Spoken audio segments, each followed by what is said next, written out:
2026 is definitely going to be the year of horror for me. Here are even more books coming out in 2026 that I have added to my TBR that I need to read immediately. Stay Buried by Jennifer McMahon is a queer folk horror story that is told on two timelines. In the present, the story is about Ashley and Malcolm, who are trying to understand the truth of their mother's death by moving into their ancestral home in this small little village where they do some unsettling things like leaving offerings to a vengeful spirit 4 times a year. But in the past, in the same village, a mysterious illness swept through, killing many people, and it's being blamed all on one person. You had me at folk horror. The Night Ship by Alex Woodrow is an apocalyptic horror novel about a logging truck that is going through the Romanian mountains when the crew gets a signal about impending doom, and then suddenly the world goes dark. So, this truck is like a vessel through the darkness. They are trying to rescue survivors, but suddenly they start receiving transmissions and some other weird things from beneath the surface. And now they are trying to fight whatever darkness is actually lingering within the dark around them.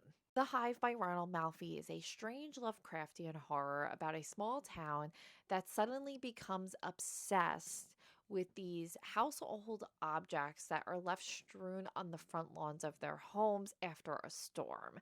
It seems really strange, but it also has to do with more of that hive mind and that singularity of a group and what would happen if this hive mind has one objective.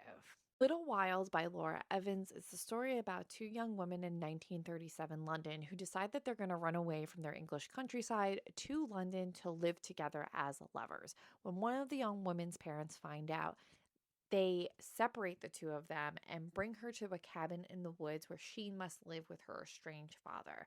This is where she begins to lose herself. She has dark and terrifying nightmares. She's waking up in the middle of the night with scratches along her back, and suddenly she realized that there might be a dark power awakening beneath her. Marion by Leah Rowan is actually a Hitchcock retelling of Psycho. When a young woman decides to leave an abusive relationship, her bus breaks down on the side of the road. She ends up at this hotel and she's talking to the handsome innkeeper named Norm. And when she goes into the shower to, get the sweat and grossness off from the day, Norm pulls back the curtain, raises a knife, but then she kicks him in the balls and then stabs him an ungodly amount of times. So now she's on the run, not only as a thief, but also a murderer